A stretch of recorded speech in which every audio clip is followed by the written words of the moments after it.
नमस्कार छात्रों।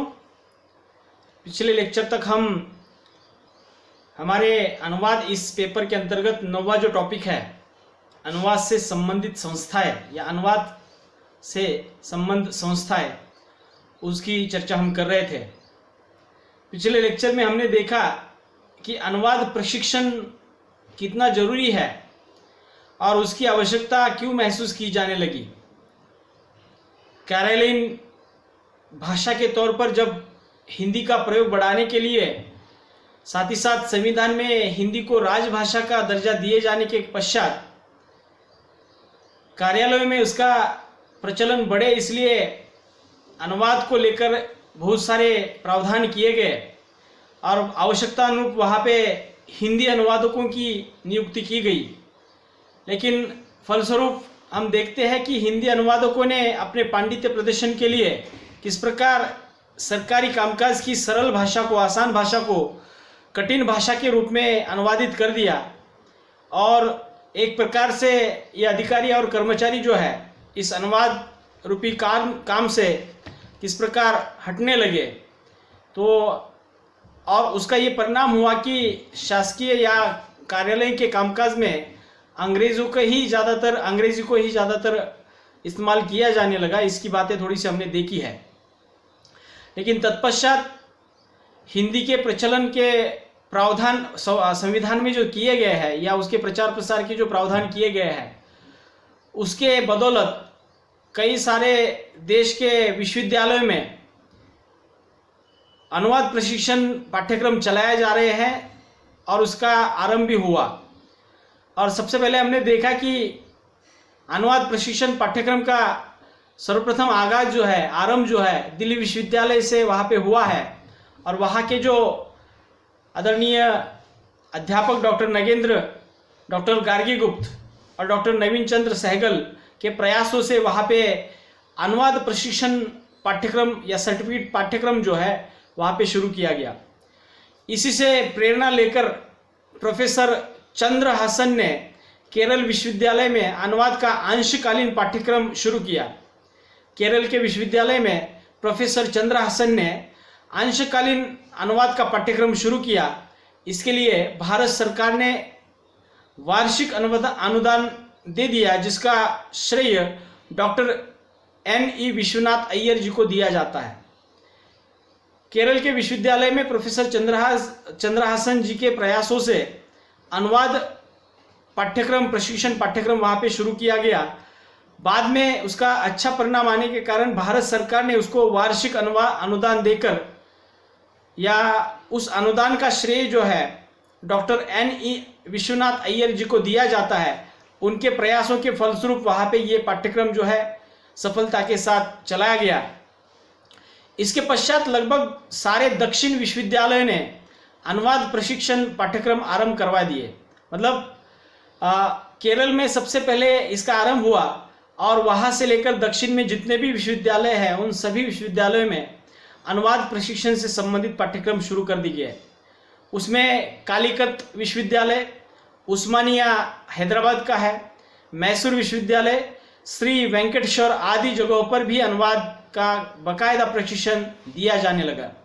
अर्थात दक्षिण के जो अन्य विश्वविद्यालय है, कालीकत विश्वविद्यालय केरल में आता है, उस्मानिया विश्वविद्यालय हैदराबाद में आता है, मैसूर विश्वविद्यालय, श्री वेंकटेश्वर आदि जगहों पर भी अनुवाद का बाकायदा प्रशिक्षण दिया जाने लगा। उत्तर भारत में भी इस तरह कई प्रयास किए जाने लगे। उसमें पंजाब विश्वविद्यालय चंडीगढ़ ने अनुवाद डिप्लोमा का आरंभ कर दिया। मतलब पंजाब के जो पंजाब विश्वविद्यालय है वो चंडीगढ़ में स्थित है। वहाँ पर सबसे पहले अनुवाद डिप्लोमा का आरंभ शुरू हुआ। रोहतक विश्वविद्यालय ने भी अनुवाद प्रशिक्षण पाठ्यक्रम शुरू किया। धीरे धीरे इस प्रकार संपूर्ण देश में ये अनुवाद प्रशिक्षण पाठ्यक्रम जो है शुरू होने लगे। अनुवाद को लेकर अब गंभीरता से सोचना शुरू हो गया था। मतलब इतने सारे विश्वविद्यालयों में इतने सारे पाठ्यक्रम जब अनुवाद को लेकर चलाए जा रहे थे, इसका ये अर्थ था कि अनुवाद को लेकर ज़्यादा गंभीरता से सोचा जा रहा था और अनुवाद की उपयोगिता, अनुवाद का महत्व जो है सभी को मालूम हो रहा था। इसलिए लगभग देश के सभी विश्वविद्यालयों में अनुवाद प्रशिक्षण के पाठ्यक्रम जो है शुरू किए गए। इससे अब अनुप्रयुक्त भाषा विज्ञान की एक शाखा कहा जाने लगा। मतलब अनुवाद के जो प्रशिक्षण पाठ्यक्रम जो बनाए गए और उसको ही भाषा विज्ञान की जो अनुप्रयुक्त भाषा विज्ञान शाखा है उसके अंतर्गत इसको रखा गया। और इसमें केंद्रीय हिंदी संस्थान आगरा ने पहली बार अनुवाद को भाषा वैज्ञानिक दृष्टि से प्रस्तुत किया। मतलब केंद्रीय हिंदी संस्थान आगरा जो है, इन्होंने सबसे पहले अनुवाद को भाषा वैज्ञानिक दृष्टि से प्रस्तुत किया। इस संस्थान ने बैंकिंग अधिकारियों के लिए विशेष पाठ्यक्रम तैयार किया। मतलब बैंक में जो कामकाज चलता है उस बैंक की भाषा के संदर्भ में वहाँ पे केंद्रीय हिंदी संस्थान ने सबसे पहले वो कार्य शुरू किया।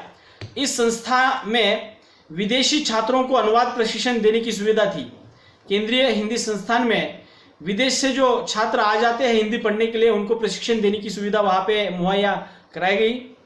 केंद्रीय हिंदी संस्थान में अनुप्रयुक्त भाषा विज्ञान के प्रोफेसर के रूप में कार्यरत डॉक्टर सुरेश कुमार जी ने अनुवाद के भाषा वैज्ञानिक पक्ष को उभारने में विशेष महत्वपूर्ण योगदान दिया। केंद्रीय हिंदी संस्थान में डॉक्टर सुरेश कुमार नामक जो विद्वान थे, उन्होंने अनुवाद को भाषा वैज्ञानिक के रूप में या भाषा विज्ञान के क्षेत्र में विशेष तौर पर वहाँ पे विश्लेषित करने की कोशिश की। और अनुवाद भाषा विज्ञान का एक व्यतिरिक्त भाषा विज्ञान का, मान लीजिएगा, या अनुप्रयुक्त भाषा विज्ञान का किस प्रकार क्षेत्र है, इसको लेकर उन्होंने बहुत सारी महत्वपूर्ण कार्य किया है। उनकी लिखी पुस्तक अनुवाद सिद्धांत की रूपरेखा अनुवाद के क्षेत्र में मील का पत्थर मानी जाती है। प्रोफेसर डॉक्टर सुरेश कुमार द्वारा लिखी गई किताब जो है अनुवाद के संदर्भ में, अनुवाद सिद्धांत की रूपरेखा, ये अनुवाद के क्षेत्र में अनुवाद के ऊपर लिखी गई मील का पत्थर ये किताब मानी जाती है। महाराष्ट्र में भी अनुवाद प्रशिक्षण की सुविधाएं उपलब्ध कराने की दृष्टि से विशेष प्रयास हुए हैं। महाराष्ट्र राष्ट्रभाषा सभा पुणे ने अनुवाद प्रशिक्षण पाठ्यक्रम शुरू किया। इससे पहली बार मौखिक अनुवाद का समावेश किया गया था। पुणे विश्वविद्यालय द्वारा चलाया जा रहा स्वयं निर्वाही अनुवाद पदवी का पाठ्यक्रम भी इसी संदर्भ में विशेष महत्वपूर्ण है। अर्थात जिस प्रकार संपूर्ण देश भर के विश्वविद्यालयों में अनुवाद प्रशिक्षण के लिए गतिविधियां हो रही थी, प्रशिक्षण के पाठ्यक्रम चलाए जा रहे थे, उसी प्रकार महाराष्ट्र में भी महाराष्ट्र राष्ट्रभाषा सभा पुणे की ओर से भी वहाँ पे अनुवाद प्रशिक्षण पाठ्यक्रम चलाया गया। और इसमें पहली बार मौखिक अनुवाद जो होता है, जिसको आशु अनुवाद भी कहा जाता है, मौखिक अनुवाद का समावेश उसमें किया गया। साथ ही साथ पुणे विश्वविद्यालय द्वारा चलाया जा रहा स्वयं निर्वाही अर्थात स्वयं पोषित जो पाठ्यक्रम है, वह अनुवाद पदवी का जो पाठ्यक्रम है वो भी विशेष महत्वपूर्ण है। केंद्रीय हिंदी प्रचार सभा तिरुवनंतपुरम में भी 1 वर्ष का अनुवाद एवं प्रशासनिक पत्र व्यवहार के संबंध में एक डिप्लोमा चलाया जाता है। फिर से एक बार दोहराता हूँ, केंद्रीय हिंदी प्रचार सभा तिरुवनंतपुरम में 1 वर्ष का अनुवाद एवं प्रशासनिक पत्र व्यवहार का डिप्लोमा वहाँ पे चलाया जाता है। विवरण के साथ सभी प्रशिक्षण केंद्रों का परिचय देना संभव नहीं आता। मतलब ऐसे बहुत सारे प्रशिक्षण संस्थाएं हैं जिसके माध्यम से ये अनुवाद प्रशिक्षण का कार्य आज चल रहा है। इसमें भी विशेष उल्लेखनीय जो है, हम देख सकते हैं कि भारत सरकार की ओर से राष्ट्रीय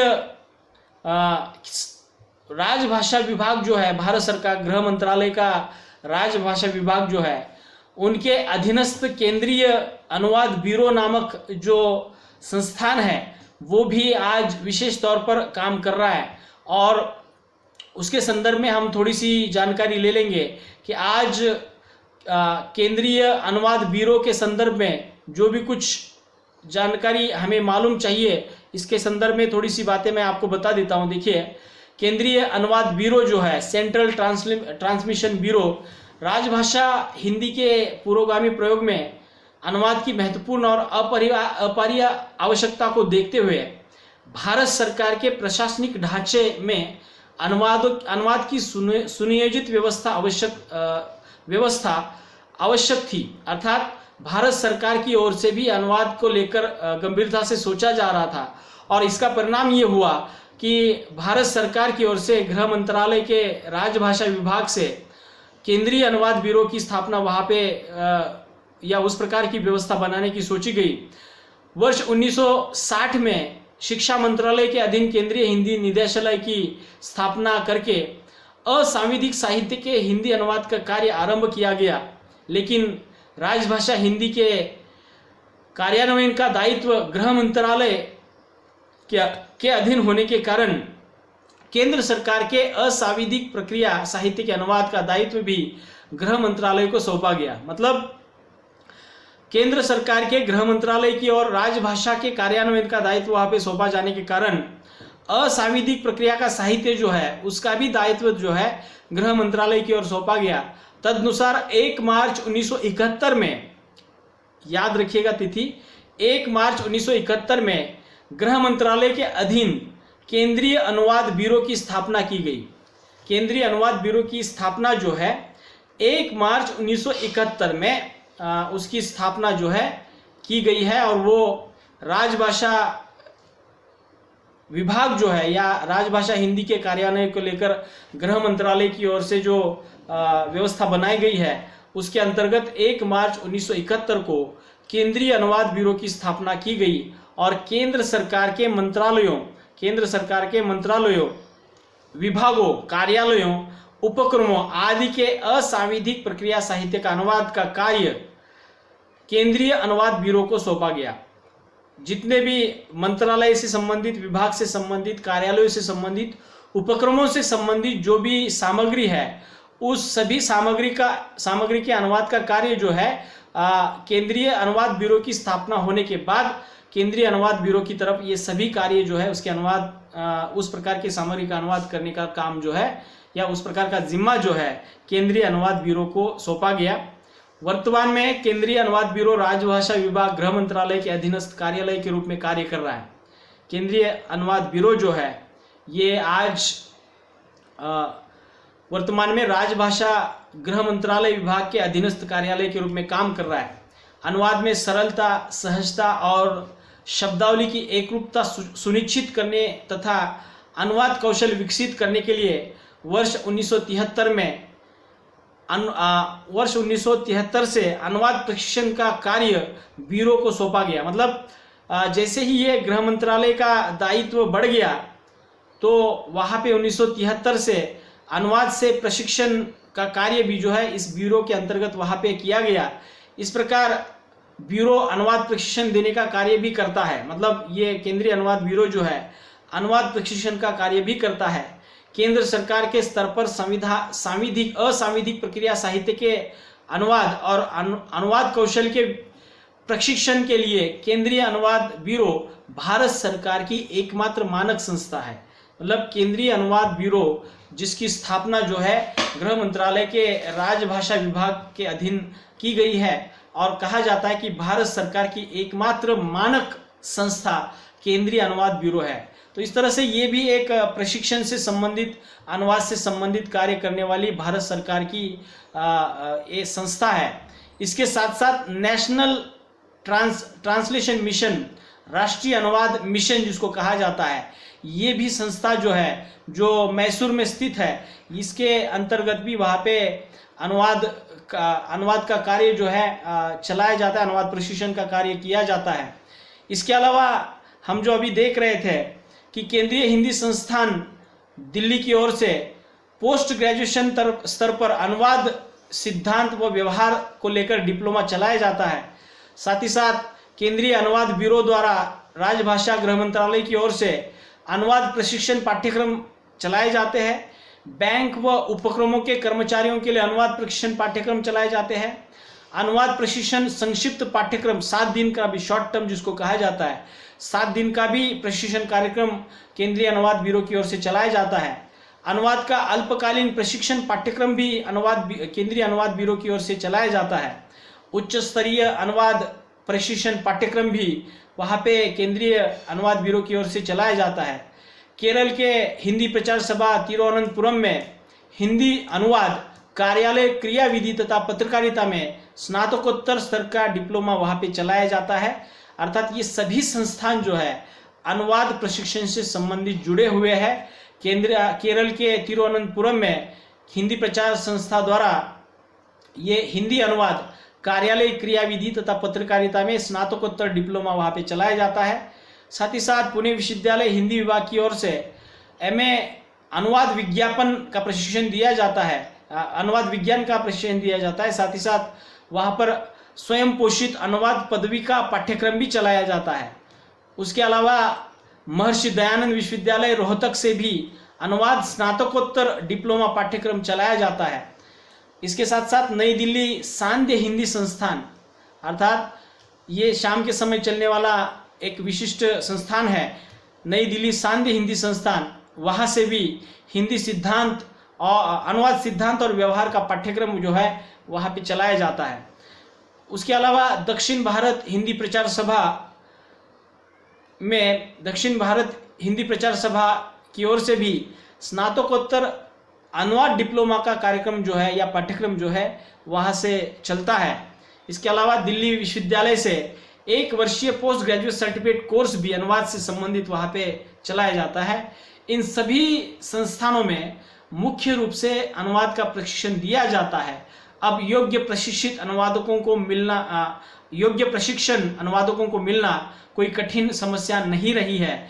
आज जरूरत है लोग जो है अपने रुचि के साथ इस क्षेत्र में आगे आए और ये जो अनुवाद जो हमारे समाज के लिए महत्वपूर्ण जो विधा है उसको अपनाएं और इसको लेकर सरकार की ओर से या फिर जो भी विभिन्न प्रकार की संस्थाएं काम कर रही है उसको लेकर अगर विचार किया जाए तो आज अनुवाद के संदर्भ में बहुत कुछ काम हो रहा है और ये संबंधित संस्थाएं जो है प्रशिक्षण का उन्होंने जिम्मा उठाया है, जिसकी बदौलत आज अनुवाद करना जो है सुकर होता गया है।